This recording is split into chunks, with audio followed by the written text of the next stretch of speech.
Good afternoon, everyone. Well, I'm really impressed that you all came out on such a hot day, so I hope you've had a chance to cool off and get something to eat. I'm Barbara Slavin. I'm director of the Future of Iran Initiative at the Atlantic Council, and I think I can tell from the number of people who've come today that you're really interested in this topic. The release of new documents by the State Department on the events surrounding the 1953 coup in Iran is interesting for a number of reasons.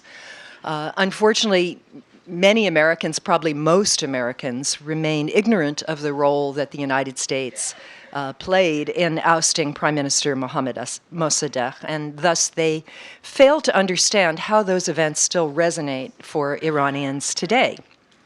I was thinking as I was preparing for this that perhaps we in the United States are finally getting a taste of what it feels like to have our politics manipulated by a foreign power. It's a novel experience, isn't it? And it doesn't make you terribly comfortable. Despite this, we are hearing yet again calls for regime change coming from people close to the Trump administration and others who are simply talking very cavalierly about a topic that, as we know, is very grave. So we're going to talk about the documents that have come out from the State Department, and we're going to talk about the whole issue of regime change in Iran. And how it's affected U.S.-Iran relations. And we have a terrific panel. I'm really excited. First, we have Malcolm Byrne, who has done some of the best work in this town on U.S.-Iran relations. He's Deputy Director and Director of Research for the Non-Governmental National Security Archive. Since 1998, he's directed the archive's Iran-U.S. Relations Project, and his latest book is Iran-Contra, Reagan's Scandal and the Unchecked Abuse of Presidential Power.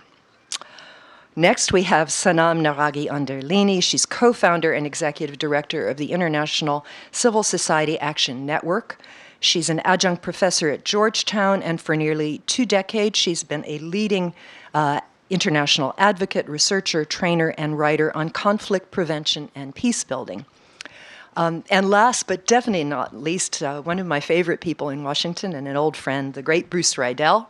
Bruce is director of the Intelligence Project at the Brookings Institution. He's a 30-year veteran of the CIA. He's someone who has lived through much of U.S.-Iran history, advising multiple presidents on Iran and on the Middle East and South Asia. He's the author of 5 books. His next book, Kings and Presidents, Saudi Arabia and the United States Since FDR, will be published this fall, and that is certainly going to be very timely. I want to thank the Plowshares Fund for their generous support of our program, ask you to turn off your cell phones or mute them, and if you feel inclined to tweet, I think there's a lot of interest in this program today. A lot of people are watching online too. The hashtag is #ACIran. And with that, let me invite my speakers to come up.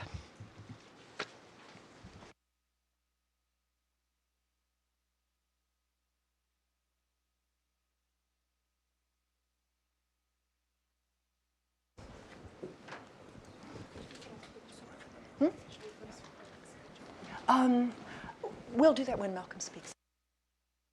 Okay, are we on? Everybody can hear? We're going to start, well, actually, yes, you can if you want to put this picture up. We're going to start with Malcolm Byrne. Malcolm is a true historian, and he has gone through, 1,000 pages? Mm-hmm. 1,007, I think. 1,007, so that you didn't have to, right?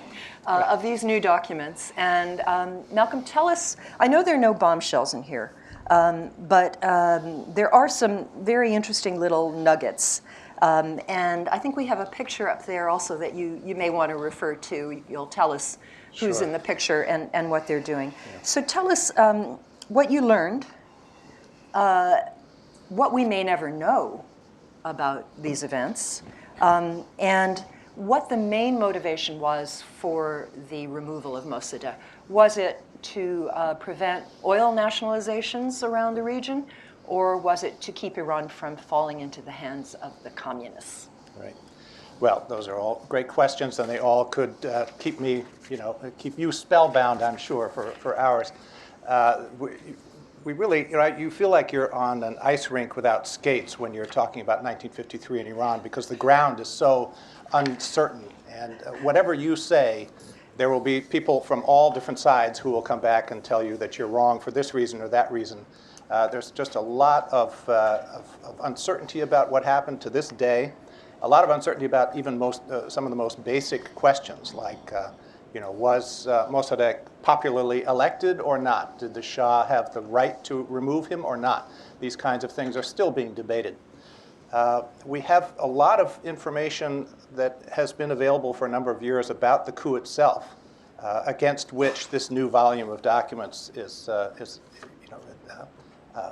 provides a context. What we know comes from previous releases, official releases from the State Department, some grudging releases from the CIA over the years through the Freedom of Information Act, and most importantly, a leaked document that the New York Times, Jim Risen, obtained in 2000 that is a 200-page internal CIA history of the coup. That's the single most important document around. It does not appear in this new volume of declassified records. There's an allusion to one of the appendices, but that's it. So we had a lot of basic information that was available to us. Again, every bit of it is contended by somebody at some point. The new records I was just saying to Sonam, it's sort of like reading someone's memoir. You already know the basic facts, or at least the basic skeleton of events. And what you're seeing now is a set of new perspectives on it. So we have a lot of CIA records, State Department records, National Security Council records that give you the perspective of some of the people on the ground in Tehran at the time, including Kermit Roosevelt, the guy who was overseeing it. You have perspectives of the people watching anxiously at Langley, who at one point basically urged Roosevelt to pack up his tent and go home because it's all gone to hell.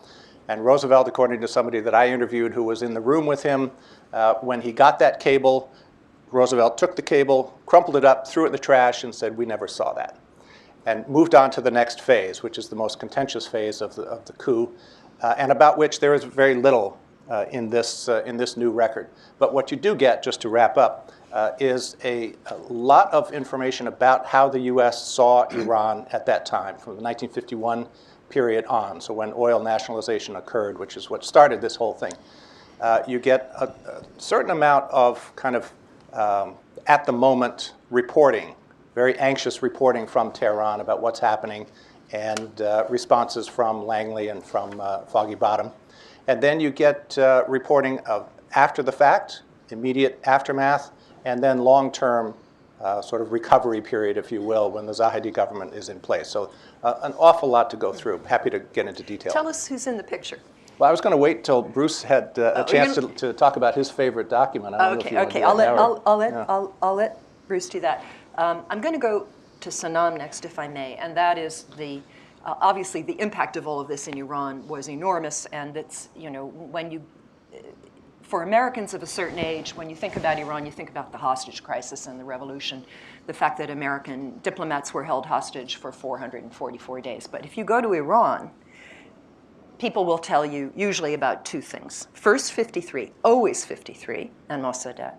And then they'll talk about the shooting down of the Iran airliner at the end of the Iran-Iraq War. So we have our memories, they have theirs. But how do you see this now? And I mean, the fact that this has come out now, and Malcolm, by the way, addresses this in a blog post, which you can find on the Atlantic Council website, that Obama didn't release these documents, but Donald Trump did. And it's coming at a time when we have the most interesting statements coming out of our Secretary of State. He said before Congress that we want to work towards support of those elements inside Iran that would lead to a peaceful transition of that government. We had Jim Mattis, the defense secretary, tell a high school interviewer that, quote, until the Iranian people can get rid of this theocracy, it's going to be very, very difficult for the United States and Iran to have relations. And we have Mark Dubowitz of the Foundation for Defense of Democracies, equating Iran with the old Soviet Union. And let's not forget a stream of former US officials, including John Bolton, Rudy Giuliani, attending the Mujahideen Halk's annual bash outside Paris. So, put all that together. Put all that together. Well, I thank you very much for having me. I just recently heard an Arab saying, so it's odd for an Iranian to quote an Arabs, but here we go, which I thought was very apt. It says that the saying is that the man who is being whipped and the man who holds the stick are both at the same event, but experiencing it from very different vantage points. And I think this is very apt for this case, right? Which in the U.S., whether we're talking about 1953 or whether we're talking about, regime change today, it's kind of theoretical and conceptual, and it's like, should we or should we not? It's like moving chess pieces on a board. Whereas for the folks who live it, it's not only the past and the present, but also the future.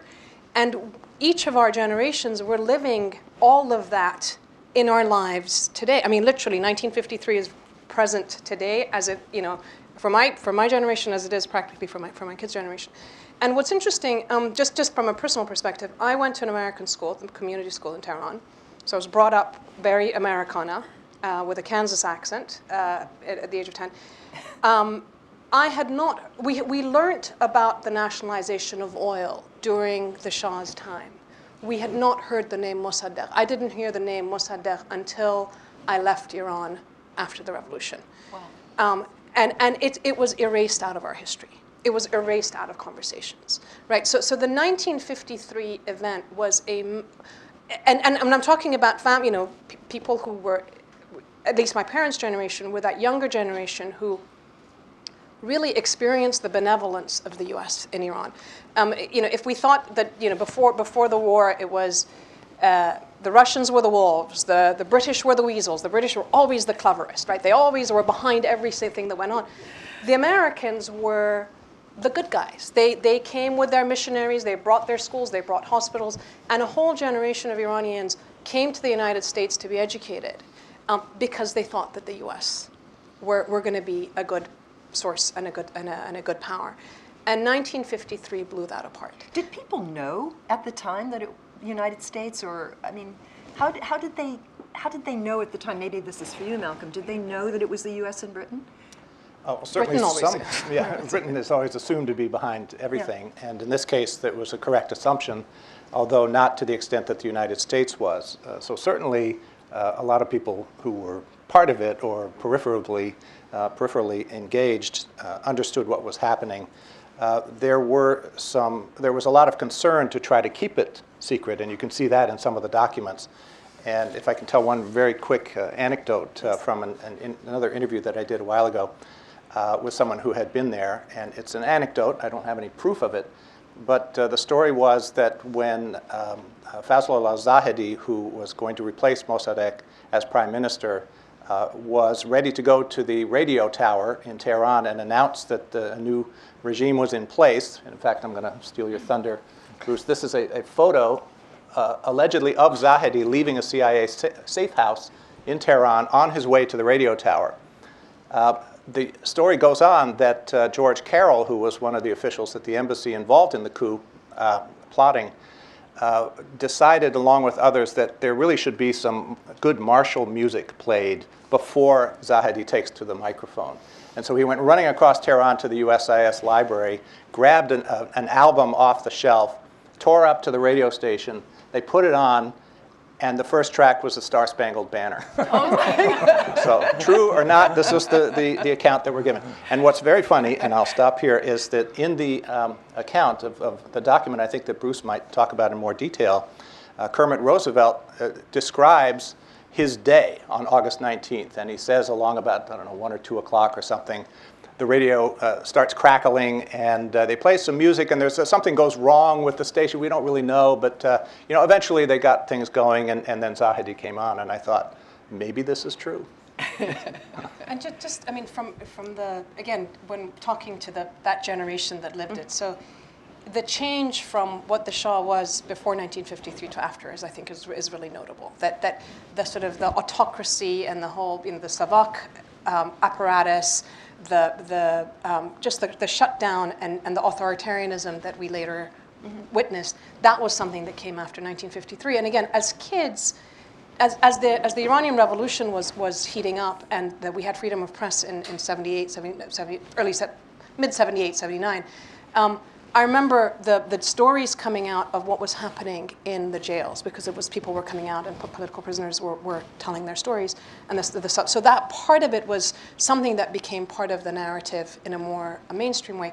And also there was one incident which I remember, and I still don't know whether it's true or not, but one of the things that they used to say was Americans in Iran have so much diplomatic immunity, they can run over an Iranian child with their car and not be thrown in jail or not be charged. Whereas if an Iranian dares to run over the dog of an American, they get charged for. This was something Khomeini said. These were, now whether these things were true or not, that sentiment of Americans kind of coming and the presence of the American military and so forth was something that was quite profound. And it was, my father was a director in the oil company, and he used to say, these consultants would come and give us nonsense advice, and it was always sort of trying to take over the sort of quasi-colonization that was kind of coming along. Yeah. Bruce, I want you to put this into a kind of regional context, as well as a little more of the history. I remember actually talking to you back in the 90s when you were on the NSC under Clinton, and I was about to go on my first trip to Iran in 1996, and Newt Gingrich, another recipient of MEK money, had just put through, he was Speaker of the House, and he just put through something and announced $18 million more for the CIA to foment regime change in Iran, basically. Put it in the context of how the CIA approached Iran back then, how it approached it later, and how it saw the region. I think we were talking earlier that the concern, and Malcolm, you mentioned this too, was that not so much about the Russians and the Tudeh party, the Communist Party of Iran at that time, but that this would lead to more nationalizations of oil companies that were run by Americans and others. Certainly, and thank you for inviting me, Barbara, and being in this very distinguished panel. Let me just say one word about how the U.S. role came out, because I think there's one other interesting facet here. The CIA in 1953 was a very new organization with a very dynamic leader, Allen Dulles. And to a certain extent, he wanted it to come out, not the details, not the specifics, and certainly not traceable back to the CIA, but they wanted to show to the American people and to the Congress the CIA could overthrow governments. And the two classic examples were Iran and Guatemala. Right. So even back in 55 or so, you get articles in Time magazine and other places that don't really say explicitly, but lead you to that conclusion. Which gets me to the documents. Since Malcolm has stolen my thunder, I'll have to whimper it a little bit. There is really one document in here that I found absolutely fascinating. It's document number 307. It's a record of meeting at the Central Intelligence Agency, and it's basically Kermit Roosevelt debriefing his bosses on how he did it. And he admits at the beginning, I should have kept you informed, but I didn't have time, so I overthrew the government because that seemed more important than sending cables back. So you get almost his stream of consciousness of what went on, and several things that are fascinating in there. First, it's not about the Tudeh party. He never mentions the Tudeh party except in passing, and that they're kind of feckless. His comments about the Shah are devastating. He ran away. He didn't even tell us he was going. He's a coward. Pretty harsh things to say about the man you've just allegedly put in charge. He also reveals how much involved the U.S. diplomatic facilities were in the coup, and that's where Malcolm's picture is so helpful. The residences of American diplomats, not just CIA officers, but of other officers as well, were used as safe houses in order to make the coup succeed. I don't want to say that that justified what happens 25 years later, but it certainly makes a pretty powerful case that the American diplomatic facility in Tehran was used quite extensively in order to make this happen. Which segues, if I could, to today and where we are today. We are hearing voices. You mentioned Secretary of State, Secretary of Defense. There are other people in the administration talking about regime change. That's not unusual. We've talked about regime change on and off since 1979. We haven't really pursued it seriously for a variety of reasons, but various presidents have flirted with it. W definitely flirted with it a little bit. This administration is more than flirting with it, and it's doing it in an extraordinary way. It has essentially bought into the vision of the Middle East of our oldest ally in the region, Saudi Arabia. Donald Trump, as we all know, made his first port of call outside the United States, Riyadh, for a very lavish summit with the Saudi leadership and 50 other Islamic leaders. And in that summit, Trump essentially bought the Saudi vision of the world, which is that the Middle East is divided between good and evil, the white hats and the black hats, and the good hats are the Saudis, not surprisingly, and the bad hats are terrorism and Iran, or actually Iran and terrorism too. And he bought that completely. That, I think, puts us in a very dangerous place, a place that we haven't been before. Not because the Saudis are capable of regime change in Iran. They're not capable of regime change in Qatar. They certainly can't do something, and their effort at regime change, or whatever you want to call it, in Yemen has turned into the worst humanitarian catastrophe in the world. But if you marry their desire with American capabilities, you're going in the direction of something that could be much more dangerous. I don't think it's going to lead to regime change. For one thing, we don't have any of these safe houses anymore. Right. There's no American presence in the country. So even if you wanted to try to do it, it'd be far more difficult without a presence. But it could lead us to some very dangerous places. And I think that subletting our foreign policy in the Middle East to the Saudis is potentially going to prove to be a big mistake. That's not to say Saudi Arabia isn't an important ally of the United States. It has been since 1943. It's not to say that they aren't important interlocutors, but we shouldn't buy into a very simplistic vision about who's good and who's bad in the Middle East. In the Middle East, I don't think there are any white hats. There are a lot of black hats, and there are mostly gray hats. And if you don't understand those complexities, you're bound to get into a very, very dangerous place. Well said.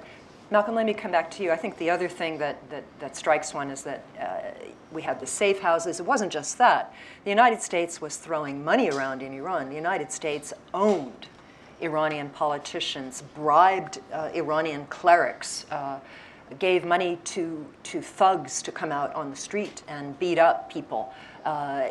It's an extraordinary, I mean, especially I think for the younger people in this room, perhaps have just no vision of how the United States behaved in the world in those days, and in particular in Iran. So are there more bits and pieces in these documents that come out that talk about who the United States had sort of bought and paid for, or at least rented for this period? Not really. Again, this leaked document that is now probably still on the New York Times website, it's certainly on my organization's website, nationalsecurityarchive.org, nsarchive.org. That is where you get the most detail about who they tried to work with.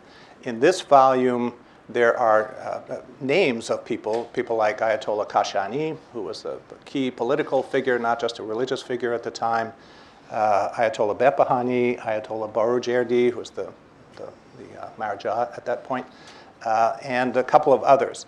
But just because they're named doesn't mean that they are complicit. And one of the big questions that we've been trying to wrestle with for years and years is, even if these bribes took place, even if Behbahani or somebody else was part of this plot, did they know they were part of this plot? It's not entirely clear. The question of agency is very important here, not your agency, but agency in the political science term, where it was not just the United States with British help that was behind this coup. There were Iranians who were very anxious to see Mossadegh go and had tried themselves. Zahedi himself had tried before and failed. Certainly the British had their agents on the ground who were trying and were not puppets. They had their own ideas about these things. So there were lots of people heading in the same direction here. So if an Ayatollah or his surrogate gets a bunch of cash, which the person who gave me this photo says that he bound up one night, in tens of thousands of rials and gave it to somebody who was going to give it to somebody else who was a cleric who was going to organize the crowds. There's a lot of steps between here and there, and you just don't know for sure whether that person on the receiving end understood that it was so-and-so from the CIA giving it to him. Yeah. Sonam, one reads still in the Iranian press today a lot about conspiracies by the great Satan, people who are somehow acting as agents for the United States or for the Saudis or for the Israelis. And again, is this sort of partly a function of what happened in '53 and this sort of still resonating down through the decades? My take on, the new documents, for me what was interesting was that how many different groups and people they tried to buy and who refused to be bought. That's also an indication of how anti the coup or suspicious people were of the Americans' intentions, even if they had issues in the domestic political space, which is actually quite similar to today, right? That there are all sorts of internal disputes going on. The debates that happen in the press, in the public space, in Iran, amongst the highest levels of the regime are far more democratic. They may not involve all of us. It might not be that everybody can participate, but the discussions that are happening are quite extraordinary. So you have that's going on. It's very different to saying we're now going to be paid off, or we're going to be, we're going to enable an outside force to come forward, and that. It's, as I say, today it's the same mirror that the vast majority of Iranians would never support a foreign regime change, whatever it is, coup or however you want to call it. It's 73% of the population went to vote in the elections, including the biggest percentage of the people in the diaspora this year. So there's some. If there is change to be had, people want the change to come with order, and they want it to be done with their own hands, with their own feet, and their own process as a domestic process, like in any country. Over here, people want to. Many people say there's a Trump regime. We want to change it. How do you do it? Well, it's going to be done through a legal process, right? So the vast majority of people do not want it. I think what you find across the board, whether it's historically or present, is that Iranians, by definition, are nationalistic. They don't want outside interference. They want to have their own, like any other country, their destiny in their own hands. We've had an attempt at a constitutional, 1906 constitution since 1906, and that's kind of that stream is there, which begs the question, bringing it back to the MEK and others, is that if you have a group that is willing to take foreign money and is willing to foment, we don't know what kind of chaos inside the country, do you really want to be siding with them? Who are they? They don't have support inside the country. They have barely any support out. They are a recognized, vilified entity which is getting support from outside sources, including the Saudis, and paying off American politicians in ridiculous sums, small sums, in fact, for them to be bought off. It's kind of, it just makes you question, you did that with Chalabi, this is even worse, why would you want to do that again? So we have to, as Americans, I think that this question of, this message of regime change inside Iran and so forth is something to be questioned. And then I think for people like Mark Dubowitz, there is who, by the way, has appeared here at the Atlantic Council, so I don't mean to beat up on him. But we had 2 articles come out on July 5th, the day after Independence Day in the United States. 2 days after, we get 2 articles in major media saying, we should be promoting regime change in a country in Iran, in the Middle East, right? Now, they produced policy papers and so forth suggesting that they should work with dissident groups and ethnic minorities and others inside the country. This, to me, is calculated cruelty, literally calculated cruelty, because what it does is that it's it gives an excuse to the hardest hardliners in Iran to go after groups inside Iran, throw them in jail. And to me, what it suggests is that that Foundation for the Defense of Democracies and other groups here that claim to be suggesting regime change for the betterment of the Iranian public don't give a damn about the Iranian public at all. It's not at all about that. And they actually want the voices of change and reform and moderation to disappear in Iran so that you end up with saying, yes, we have a really hardened black core, and that's why we have to go. So it's calculated, cruel, and very, very cynical. You're reminding me now of two books that I recently read. One is by a Mr. Parsa, I've forgotten his first name, which suggests that Iran can only become democratic through another violent revolution. And so the idea is to increase the contradictions, to use an old Sovietologist term, within Iranian society so that that's the only way, regime change can come. And then I read another book by Kevon Harris, which talks about the development of the Iranian warfare welfare state as a result of the Iran-Iraq War and the extraordinary welfare system in Iran, which undergirds a lot of the stability now in the society. Guess what? They have healthcare as a right. So these were two very interesting books, two very different ways of looking at Iranian society. I want to make a pitch for Sina Azadi, who's in the office. He wrote a piece also for our blog, which picks apart Dubowitz's comparison of Iran and the old Soviet Union, the idea that the techniques we used in the 80s with the USSR could somehow bring regime change in Iran. So I recommend that too as well. Bruce, I mean, you have experienced American politicians using Iran in certain ways. Why this promotion of regime change in such a counterproductive way? Why do we see it over and over? Is it more about American politics, frankly, than it is about Iranian politics? I think, well, first of all, there are a lot of behaviors of this Iranian government which are contrary to our interests. They do support Hezbollah and groups like that who have targeted the United States. So there is a legitimate reason to be concerned about the government in Iran.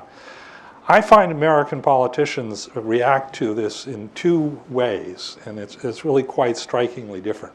One is the regime change group, which says the solution to this problem is to root it out completely. Well, we tried that approach next door, and we're still trying to figure out how to sort ourselves out of the terrible mess that we got ourselves into there. And the thing to bear in mind that if you love the war in Iraq, the war in Iran will be 3 times bigger with 3 times as many casualties, and it'll probably cost 10 times as much as the war in Iraq. So that should be a cautionary tale here. The other extreme of where American politicians react is that Iran is the Holy Grail. That if I can only go to Tehran, or even better, get them to come to Washington, and we can have the handshake and the end of the long drought in Iranian-American relations, I'll be the next Nixon who went to China. Of course, people don't really remember how Nixon's story ended, but we'll leave that aside. And often in administrations, you actually see these two things competing with each other at the same time. The Reagan administration, for example, pursued, as Malcolm has written, pursued a tough line with the Iranians at the same time as it was trying to do a sweetheart deal with the Iranians. The Clinton administration never really pursued regime change, but did pursue containment policy. But the holy grail for Bill Clinton was that he was going to somehow have a relationship with the Iranians. And we did all kinds of actually foolish things in the end to try to make that happen, including trying to stage dinner parties at the UN where we would get Khatami and Bill Clinton to bump into each other and knock each other's coffee over so that they would be forced to speak to each other. The Iranians were always smarter at it than we were. They were always able to find some way to sneak out the back door before we could bump them and make their coffee fall all over them. Yeah. The bottom line, though, is that Iran has become a very, very useful whipping post for Americans. And I love your Arab phrase, and I'm going to steal it for many, many futures.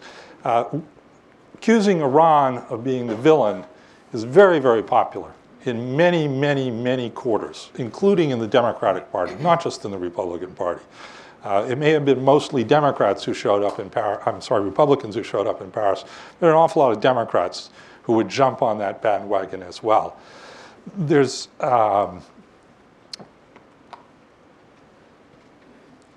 also not just the Saudi interest in portraying Iran as the root of all evil. As the late Diana said about her marriage, there's always a third party in the room. And in US-Iranian relations, there's always a third party in the room, and it's Israel, which also wants to demonize the Iranians. Well, we now have a constellation today in which the Iranians, which the Saudis and the Israelis, the Emiratis and others are now all pulling in the same direction of demonizing the Iranians and talking about regime change. I think there's a very, very dangerous road that we're heading into. Okay. I think we have a lot of experts in this audience, and some people actually lived through the 53 coup. So I encourage you to raise a hand, wait for a microphone. Start here in the front with Faye. And please ask, well, if you have a personal anecdote, you're allowed to tell it. Otherwise, thank you very much. I'm Faye Mokhtar. I'm an Atlantic Council member. Barbara, thank you for this amazing discussion. I have a comment and a question from Sonam. As a young person, you're still younger than me. I'm in my 60s.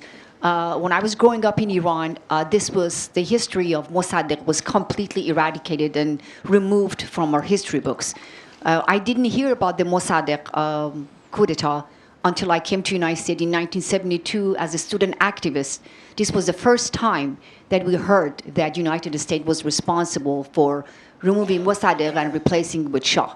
So the whole slogan of the student activist movement and the motto was, why do we have a leader who is a puppet of the United States? Now, my question to you, Sonam, is when was it in the United States that they actually acknowledged this 1953 coup? What year? I think 2000 was the first time that it came out. Madeleine Albright? Madeleine Albright. Yeah. Madeleine Albright, yeah. Oh, okay. Thank you very much. Gave That a was my question. Speech in 2000. 2000. Yeah, 2000. no. Madeleine 2000. Albright gave a And then speech you're- and apologized. No, she didn't apologize. She acknowledged. Acknowledged. Acknowledge, yeah. Okay, well, thank you. Thank Because you for making that point. I think she did express regret for Some regret, yeah. for the fact that the United States had supported Iraq against Iran in the Iran-Iraq War. I was there. I went to that I speech, think and That was also another big issue. That's also another. yeah, and another this was, of course, after President Khatami didn't apologize for the hostage crisis, but expressed regret that feelings of some people had been hurt, I think was the way he Because put it. during the So we've been- 1970s, we we've been didn't hear about dancing it around- either. We've you been know. dancing around our Yeah. mutual Thank you. That was crimes just for- my question for was, a long yeah. time. Yes, this lady. Oh, sorry, Malcolm. Yeah. Well, just a couple of quick things. One is that it is surprising to me how little well-informed people know about these events. And one of the stories that always struck me was Bruce Langen's account of being held in the foreign ministry in 1980 or so, when a young man who was, overseeing him, whatever the word is, made a point about 1953. Or no, I'm getting it backwards. Langen accused the Iranians of violating international law by taking them hostage. And the young person who was watching over him said, "What about 1953?" And Langen said later that was the first time he had ever put the two together in his mind, which is an interesting thing. And the other thing was quickly that also in 2000, which was a busy year because that's when the New York Times published this internal history of the CIA coup, some colleagues of mine and I took part in a conference in Tehran on the coup period. It was called the oil nationalization period because even then talking about the coup on Mossadegh was a little too sensitive. And the reason that became clear to us was that it was because Mossadegh could be seen as an alternative national hero Right. to the mullahs. And the understanding was that people like Kashani had gotten a lot more credit for the nationalization period and act than Mossadegh for that reason. Yeah, interesting. First here and then two. Yeah. Wait for the microphone. Thank you. Thank you. This has been very interesting, Barbara. My name is Mina Marifat, and I, too, went to community school, and I'm always delighted to meet others who did go to community school.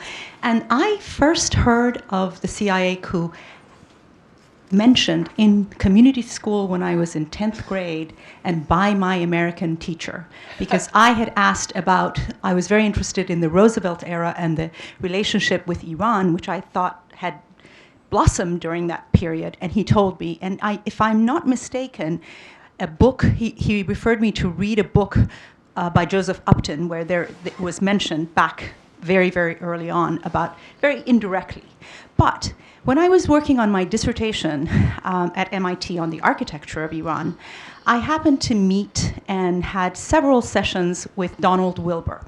And Donald Wilbur was an incredibly interesting man who was directly involved in the CIA coup. It's his history that Malcolm is referring Exactly. to. That was And leaked, yeah. he actually, in 1987, told me, before anything had been published, that he was directly involved in the CIA coup. And I was astonished. I actually put it in my dissertation that this man has said that. The reason I'd gone to him was that I had found, he had written a book about Reza Shah, and he was one of the preeminent scholars about Iranian history and architecture, Ilkhanid period, and one of the preeminent architectural historians ever who has written about Iran.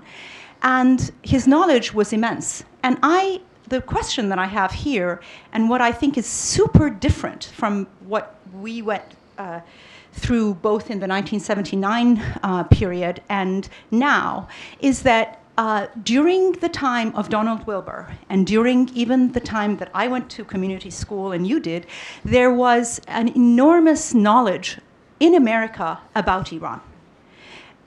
People like Donald Wilbur knew more about Iran than Iranians did. Yeah.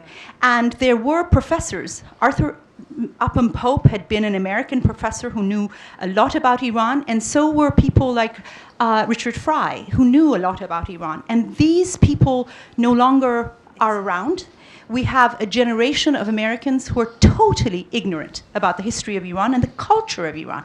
If we recall that people like Wilbur, who were culturally attuned to Iran, were involved in the coup, we will never have anything that can be akin to that now. We have even the Iranians who are in the diaspora, and my own children are part of that, don't know anything. They're very curious, but they cannot, there's the direct access that was there when we were growing up is no longer there. Yeah. And the professors who were trained in the Ivy League schools are now all Turkish, teaching Turkish or Arab histories or Israeli histories. Yeah. This is a great tragedy. I think we've had programs here about the travel ban and the horrible impact that's had in terms of having Iranians come here. And of course, the number of Americans going to Iran, which increased again after President Rouhani was elected in 2013. It's gone down again. It's really hard to get visas. But you know, it's when you have the two political systems at odds, it's more important than ever to sustain the people to people, and yet it's harder than ever to do. Yeah. But it's also, I mean, I think it's, again, that this is another reason why the comparison to the Soviet era is so wrong, because throughout the Cold War, there were diplomatic relations. You have Soviet experts here. You know, I mean, it's this notion that we don't talk to folks we don't like is a very post-Cold War and post 9/11 kind of a mentality. So I think that's. But the other part of this, which I think is important to recognize, is that even, you know, one of the good things about living in the U.S. is that you get everybody from all over the world. So if you actually want to know anything about Iran, there are plenty of Iranians here who can tell you, right? And who have an interest both in the well-being of the US and in the well-being of Iran. But to me, what's happening is that our political leaders in this country actually don't want to hear our voices. They prefer the MEK and the regime changers and the, you know, whatever, the royalists and others, because that fits their agenda. The vast majority of Iranians living in the United States are not that. They want good diplomatic relations, and yet they don't necessarily, our voices are not necessarily heard, or we're somehow dismissed as being, I don't know, apologists for this or that, or, you know. And as has been pointed out, though, of course, you know, the the attacks that come from this side strengthen those in Iran who don't want the connections either. Let's not. Yeah, exactly. It's extremes. The extremes of all sides benefit from each other. It doesn't. It's, you know. Harlan in the front there, and then we'll move back. Yeah. Right here in the blue shirt. Yeah. I'm Harlan Ullman with the Atlantic Council. I wanted to expand the context two ways. First, people look back at the Eisenhower administration with some degree of fondness, but we forget that John Foster Dulles and Allen Dulles were rather extraordinary people, and not necessarily in a good sense. And if you recall, the Solarium project that Eisenhower began when he took office ended up with the option of rollback. And this was something that the Dulles boys really played hard. So my first question really is, how much did this notion of rollback actually apply in the Iranian situation, realizing it was very early in the administration, but the Dulles team had been around for some time?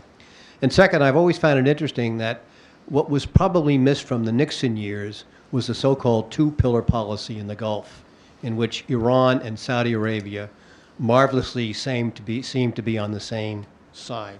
So what happened, and is there any chance of ever recreating that again? Yeah. I'm going to give those to you, Bruce. I'll start with the second question first.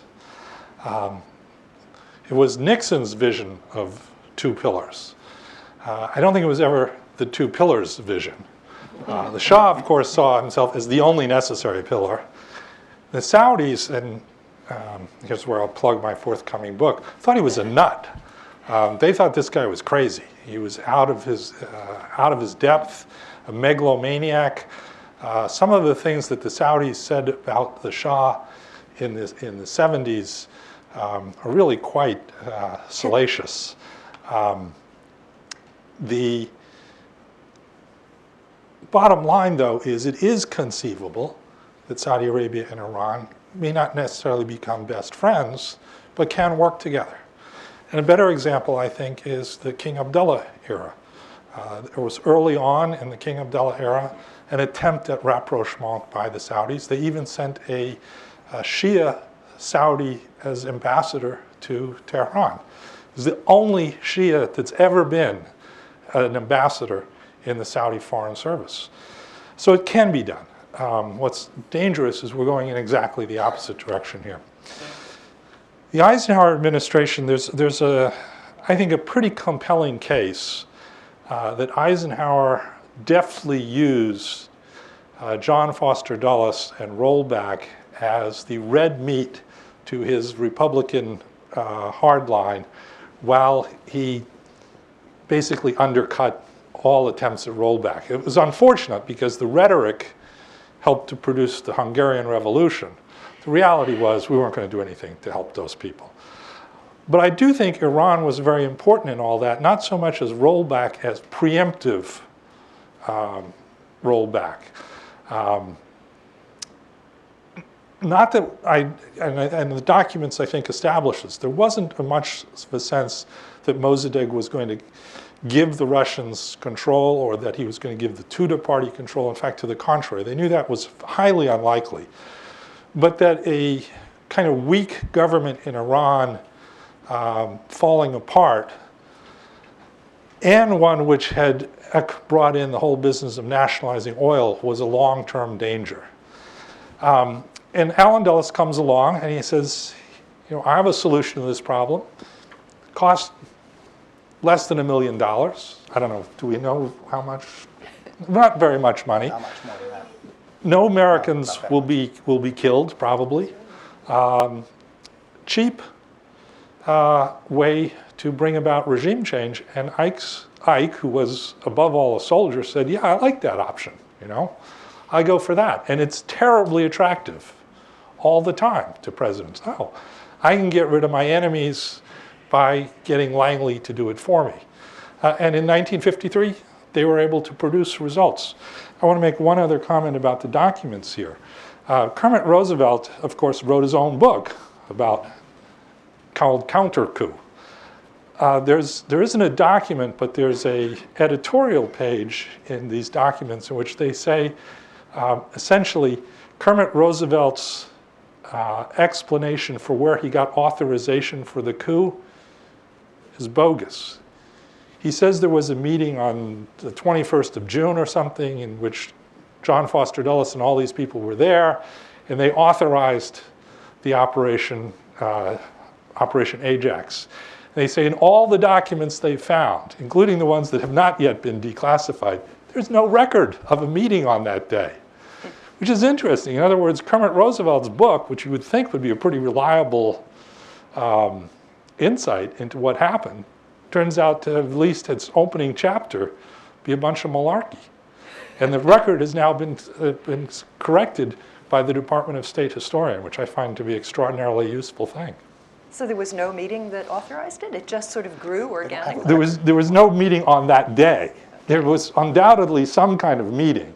But in his book, he portrays a meeting on a specific date, and the editor of the volume says, we can't find the meeting. Can't find the record for it. Yeah. Right, we can't find a record. Definitely You got both, you approval. both wanted to There's add no doubt something. about Go that. ahead. Yeah, and the more you talk, the more I want to add different things. But on the Eisenhower point, you're right to spread the story out a little bit.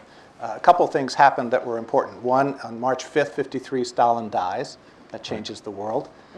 And then in the middle of June 53, the East Germans have an uprising. That seems to have, maybe scared is too strong a word, but sort of set people like even Foster Dulles and Eisenhower on their heels a little bit, because they realized that there were things that could happen out in the world that they couldn't control. And rollback could lead to an awful lot of bloodshed they did not want to see. And so the Solarium exercise happens later that year, and it comes to the conclusion that I think Eisenhower wanted to see in the first place. On the point about preemption for Eisenhower, I think that's a key difference. And when you're looking at continuities and differences between different administrations, for example, what you see with Truman, with the records that we have so far, is reluctance, reluctance, reluctance. Let's talk to Mossadegh. Right. He's the solution to the problem. But as the situation in Tehran and Iran gets worse economically and so on, fears build. And by the end or late 52, you have plans in place under Truman to conduct military operations in Iran if the Soviets move first. And the difference so far that seems to be apparent between Truman and Eisenhower is that Truman was willing to go in with American forces, but the Soviets had to move first. And for Eisenhower, he wanted to preempt that. Why would you give them a leg up? Let's go in first before they have the chance. That's fascinating. Sonam, do you want to? More future than past. More future than past. Okay. All right. Future's right there. Be nice. The Clinton. Say your name. Peter Humphrey. I'm an intelligence analyst and a former diplomat. Hillary Clinton and Obama felt very strongly about bringing satellite dishes, cell phones, satellite Wi-Fi access, Xerox machines into oppressed countries, including Iran. And as anti-regime change people, do you believe that Clinton and Obama were wrong in that belief and that investment? I'll give that one to you, Sonam.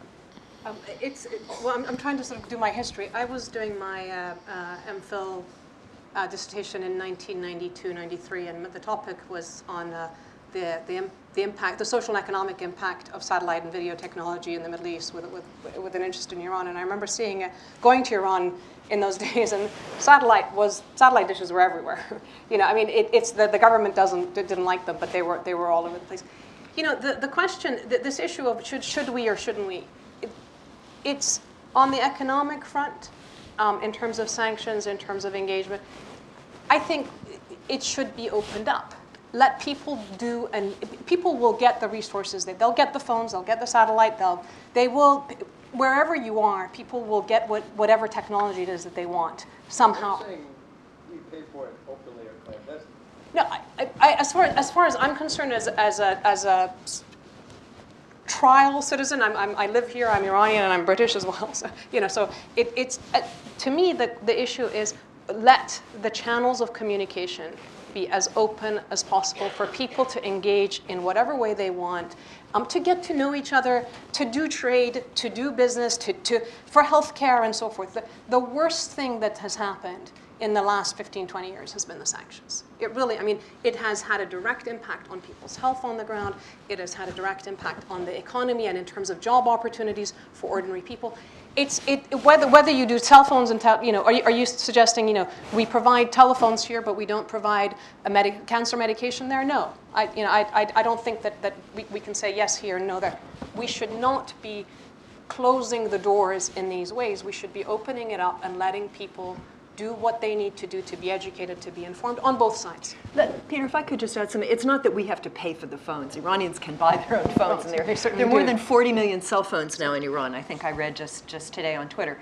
What the U.S. has done, which is really important, is lifted sanctions on communications devices of all sorts. So Iranians can buy iPhones. So they have 3G. And there are so many services now, Telegram, whatnot. I mean, so many apps that are available that are the government keeps trying to keep up and people keep coming up with new applications. So you don't have to put an American brand on it. The thing is to allow this to happen because it's in everyone's benefit. Or even, we had incidences where people went into Apple stores here in the U.S. to buy computers and they were stopped they were stopped from buying them because they happened to be speaking Farsi. That's ludicrous. Yeah. They're going to get it anyway, so let them get it. And they, as you say, they're paying for it. We're not, taxpayers in the U.S. aren't paying for them. Yeah, absolutely. The gentleman in the back. Hi, my name is Shay. I'm a student at Arizona State. I left Iran a few years ago, and I agree with 3 of your points on MKI, Mujahideen, of travel ban, and I forgot the third one, but I love Christopher Hitchens, so I'm going to channel my inner contrarian here and disagree with everything else. Please. So, first of all, I want to be clear that I'm not representing any institution's view here, but I'm an intern at Foundation for Defense of Democracies, and I used to be an intern at AEI before, and I'm going to disagree with Sonam respectfully that these people don't care about the Iranian people. I know them personally, I am very close to them, and they deeply care. And I agree that worst thing that happened to Iran was sanctions, but the absolute worst thing that would have happened to Iranians would have been a nuclear Iran, which would have guaranteed regime staying in power, if not permanently, for foreseeable future. And I was in the Green Movement, and first of all, on the coup, counter coup and the coup, I want to bring up Bruce brought up his favorite cable. My favorite is number 244, which Mr. Madison, the counselor to the State Department in Iran, mentions that if Mossadegh stays in power, it's going to be absolute dictatorship and the end of any democratic ideals in Iran. So it was not all black and white. And also, at the time, Soviet Union had sent the architect of the communist coup in Czechoslovakia to Iran. So there was a threat to the Iranian people, to Iran and to the United States, a communist coup, especially with close ties of Mossadegh with the Tudeh party. As of... Do you have a question as well, or do you want them just to comment on just a comment. And one last thing. I agree that nobody wants a foreign-imposed regime on them, but it's not that Iranians don't want any help. During the Green Movement, they were saying Obama, either with us or with them.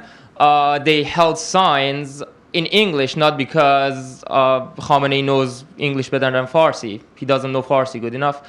But because they wanted the West to help them. How did they want the West to help them? Here's the point. They did want support. They did want President Obama to say something more than "I'm deeply concerned," which was the extent he went to.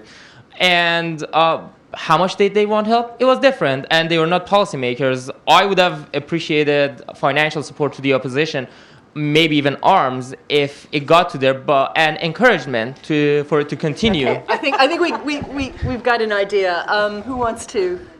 Do you want to talk about the idea of the fact that had the Russians sent the guy who was involved in Czechoslovakia to Iran during that period? I don't recall that off the top of my head, but I don't disagree with it. I do want to comment.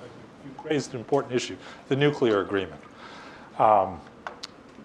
The sanctions were crucial in getting the nuclear agreement. I don't think there's much disputing that. And it is very interesting that despite the fact that the nuclear agreement was the stupidest, worst deal negotiated by anybody in the entire history of mankind, According to Donald Trump. Donald Trump hasn't done anything to it. His Secretary of State and his Secretary of Defense have made it very clear that they don't want to do anything to it. So even in this administration, which may be pursuing regime change at some point, are being very careful not to touch the nuclear agreement. The Israelis will also encourage that. The Israelis are probably the biggest beneficiary of the nuclear agreement because it allows their monopoly on nuclear weapons in the Middle East to continue for at least several years, if not longer than that. The Saudis don't really care. For the Saudis, the nuclear deal was always a sideshow. What they wanted was sanctions to continue in perpetuity, and for Iran to be regarded as a pariah state in perpetuity.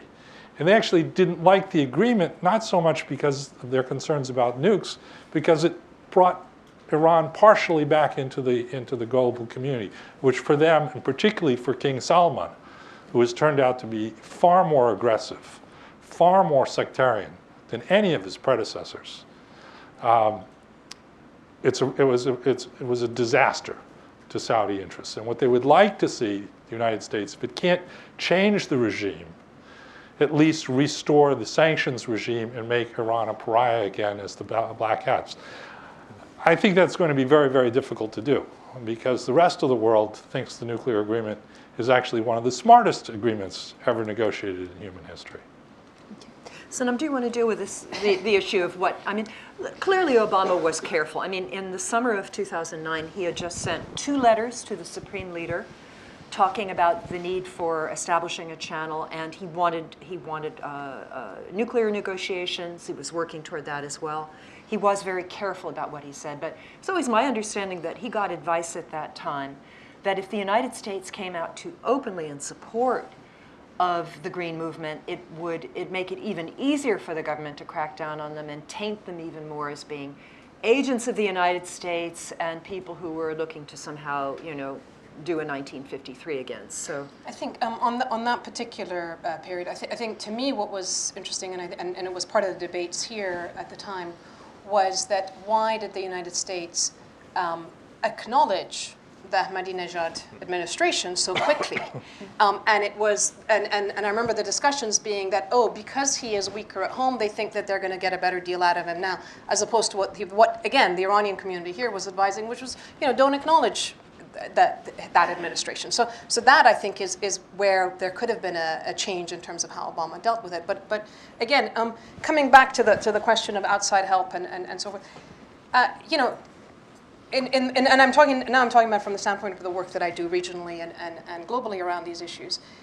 To get democracy, you need a critical mass of people with a democratic mindset who will create the institutions which they then carry on and enable that mindset to perpetuate. Which means that we have to get to a point where we are willing to talk to each other and not want to kill each other or imprison each other or have bloodshed as a way of resolving the disputes. We should be able to live with each other and have the institutions to enable us to do that. That said, the idea that we think that the regime change or outside help, as you're suggesting, if you look anywhere in the world in the last 15 to 20 years, Iraq, Libya, etc., the change that comes is not necessarily the change that you wanted. Okay? Change with order is not something that happens naturally.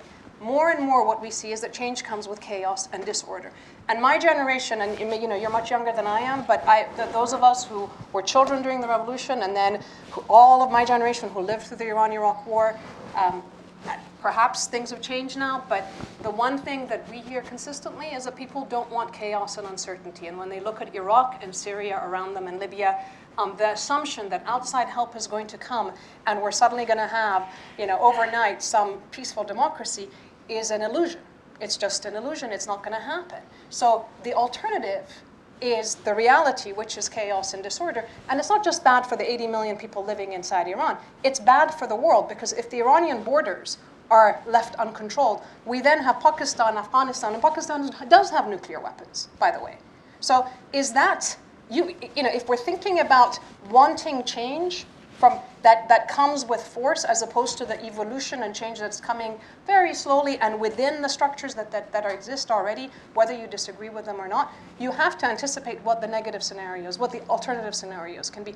And those scenarios are very, very dangerous for the people of Iran and for everybody else. And so as someone who's worked around the world and as a peace strategist, I personally don't advocate violence of any form, because once it unleashes, you don't know which direction it goes into.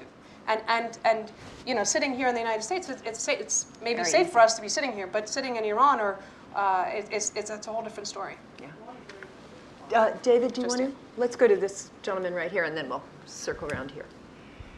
David, you lived through the revolution, yeah? Or the coup? Yes, my name is Leyland. Is this coming through? Mm-hmm. Yeah. I been involved with Iran since 1946. I lived there 15 years. By my sister's marriage, I have Iranian family, one of which is on the stage. I've traveled there a lot during the last 10 years and throughout the country many times. I just came back a week ago from Iran. I recall once I had a conversation with a professor at Mofid University in Qom. And I said, we were talking frankly, I said, you're lucky that you have the great Satan that you can blame your domestic problems on. They looked at me and said, yes, and the U.S. is lucky to have us. I think both with respect to 53 and now, the U.S.'s government's perception of its capability in terms of regime change are rather overblown. Serious people, when they're thinking about doing something, especially businessmen, don't talk about it. So, with that in mind, I'm wondering, gentlemen, what is this administration just crying wolf, wolf? Or are there serious people with serious ideas? And would you please speculate?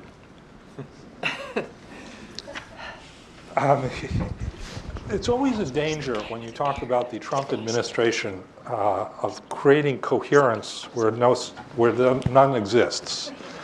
As analysts, we're professionally in the business of trying to say, here's the logic of what's going on. I worry when you talk about Donald Trump that you're already assuming something that may be a mistake. Putting that aside, there are serious people in this administration who have said they're in favor of regime change. And I think the one that's most illuminating is Secretary of Defense Mattis's conversation with his high school student, in which he says that is a necessary requirement in order for there to be stability in the region. It's also consistent with the fact that General Mattis, like General McMaster, like a lot of American generals who spent time in Iraq and Afghanistan, have experienced on the ground, especially in Iraq, how dangerous Iranian activity in that country can be. What I think is where they're misinformed, or where they're making a very big mistake, is that if you push this Iranian government into a corner and you stigmatize them, they're not likely to respond with roses and kisses. They're likely to fight back. And the history of our relationship with the Islamic Republic is we know they can fight back. And they can fight back and hurt, really hurt. Blowing up embassies, killing American soldiers. We are very, very vulnerable in a lot of places in the Middle East right now. Iraq being perhaps the best example, but Syria as well, Bahrain. A lot of places that if the most extreme parts of the Iranian government, the MOIS and the IRGC, are given the green light, go get them.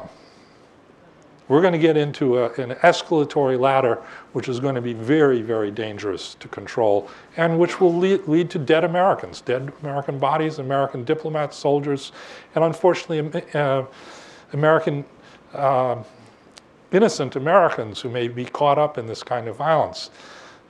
That's not an argument for not having a tough policy for Iran. It's an argument for having a thought-through policy towards Iran.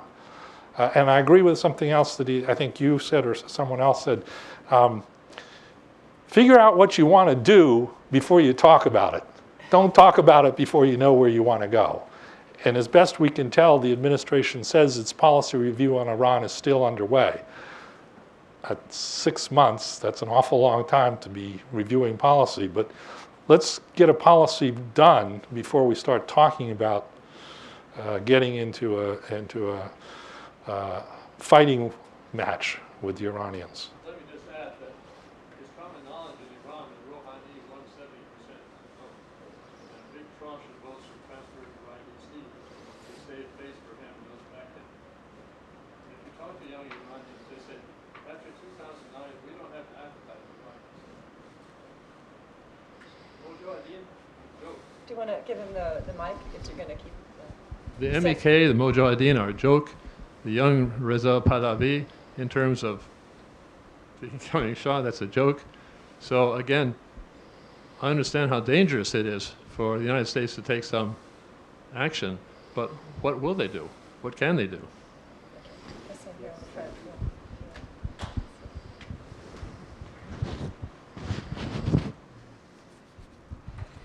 Assalamu alaikum for everybody. My name is Hassan. I was born in Tehran.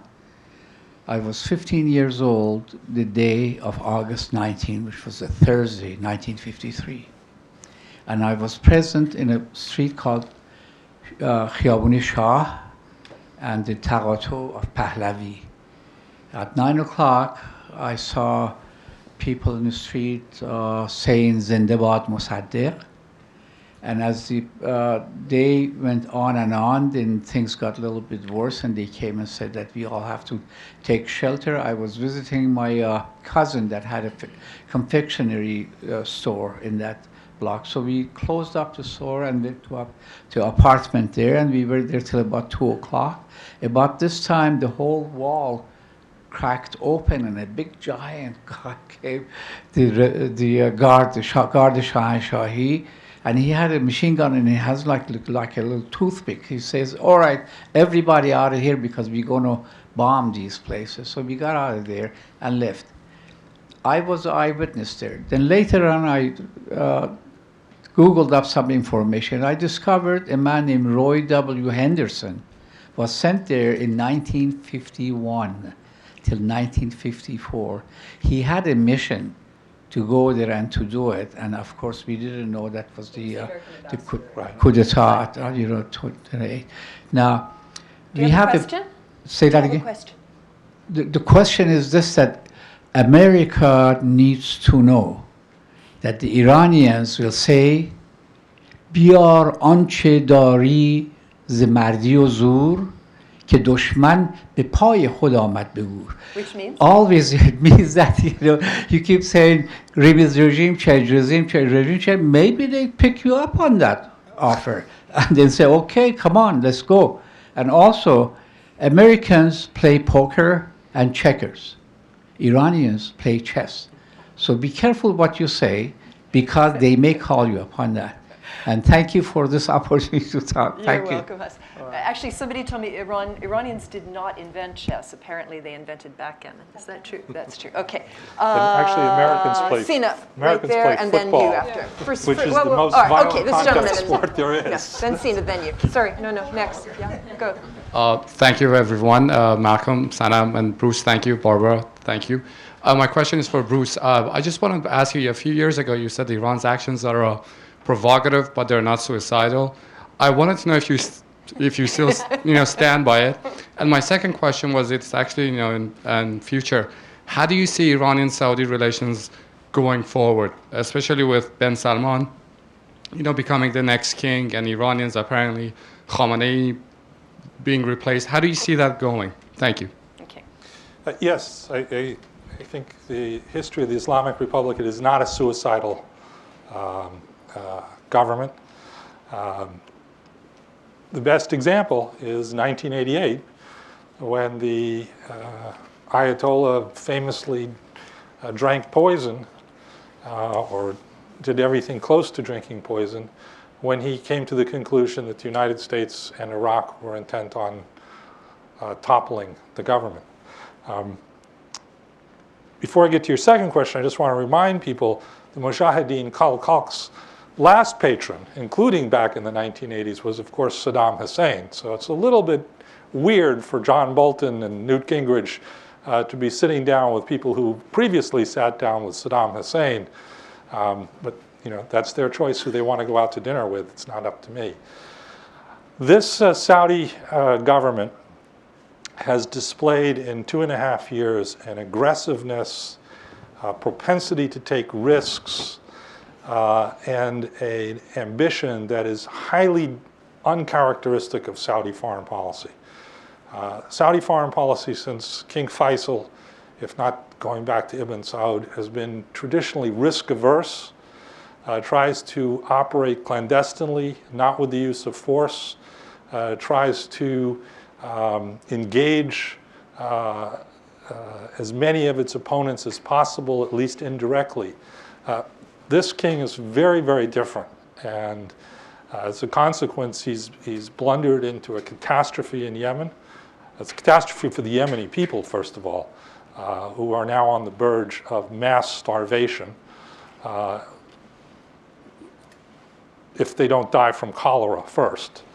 It's also a catastrophe for the kingdom in the long run, because it's a very expensive war, $700 million a month at least in operational expenses. Any vision of Saudi Arabia changing from the way it is now to something new is being thrown away, literally, by bombs being dropped in Yemen. It's provoked it again in the Qatar crisis. I mean, this is peak turned into a tantrum, and all the smart efforts of Secretary Tillerson don't seem to be making much effort. And it worries me because the ultimate objective of all this, the reasons why Saudi Arabia is bombing Yemen every day, is supposedly because it's an Iranian puppet. I can't speak for the Houthis, but I know Ali Abdullah Saleh well.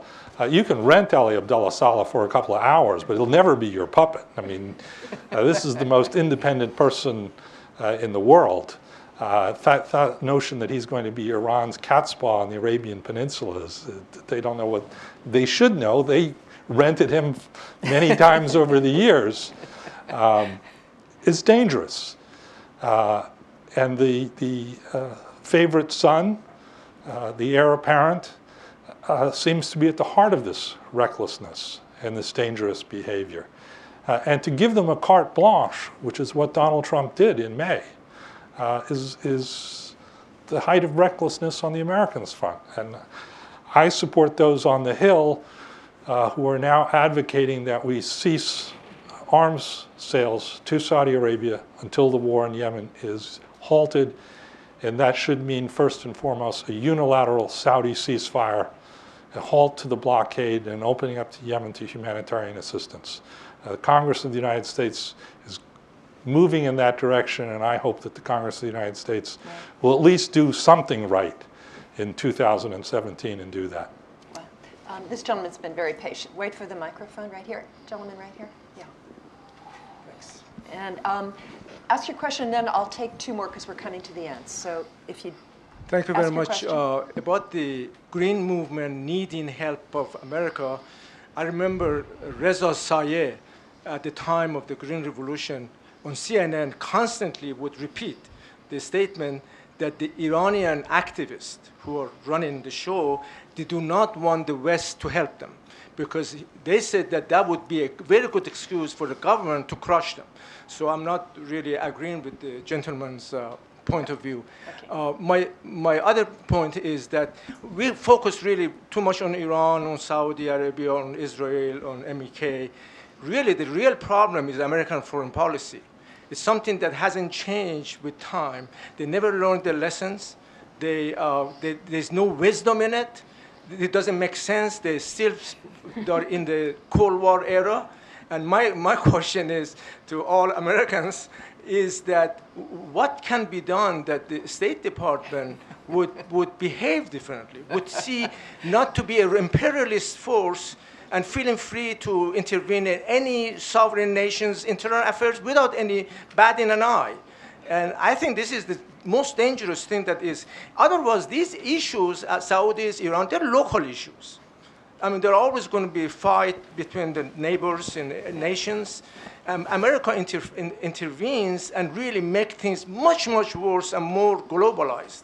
Okay. And we are suffering as a result. I just was wondering, do you have any hope? I appreciate your comment. I think one of the reasons we're having this panel is so that more people will know the impact of American intervention and the fact that what we do does not stay even in one country and that it resonates down the decades. But one last question. This young man here has been very patient. We'll take that and then we'll call it a day. Thank you for holding the panel. My name is Ari Goldman and represent the Washington Kurdish Institute. Ah, okay. And I was wondering if the threat of regime change, the possible threat of regime change, will that be an instigation for the IRGC, or will that be an incentive to hold them back? And also, what other options are available for specifically ethnic minorities within Iran, the Kurds, the Baluch, and the Arabs? Thank you. Is anybody here qualified to talk about the ethnic minorities in Iran? Maybe Sonam, you want to say? No, I mean, not very much. I mean, but what we know is that every time the scepter of regime change is presented, it becomes, everything internally becomes a national security issue. So any voice, any dissent, anything becomes an excuse to be shut down. So the outside pressure or the outside threat is used internally to shut down. And that's why I was saying that FDD and those folks know that. And so presenting publicly, saying we're going to, because in their policy papers they've said we're going to align with the ethnic minorities and others. And I just think it's very dangerous to make those. I'm going to add on to this, if I may have the last word. This is not to say that we don't absolutely publicize human rights abuses in Iran and demand that ethnic activists, women, students, everybody, lawyers, dual citizens, nationals, all the others who are unjustly imprisoned in Iran, these people must be released and should be released. But I think we don't want to mix that advocacy with demands for regime change. Because once you can commingle the two, frankly, you undercut your own arguments for human rights and for Iran to evolve on its own as its people want it to evolve. So I think that the mistake that a lot of groups in Washington make is that they put regime change on top of things like human rights and so on, which are perfectly legitimate. And we should have learned in 1953 and since that is not a good way to go. We're going to have to stop. If you want to continue the discussion, if our speakers can remain, I invite you to stay after. Thank you all very much for coming, and thank you very much to our speakers. And July 28th, we will have another meeting on the results of a new poll of Iranian public opinion, also at noon. So we invite you all to come back then. Thank you very much.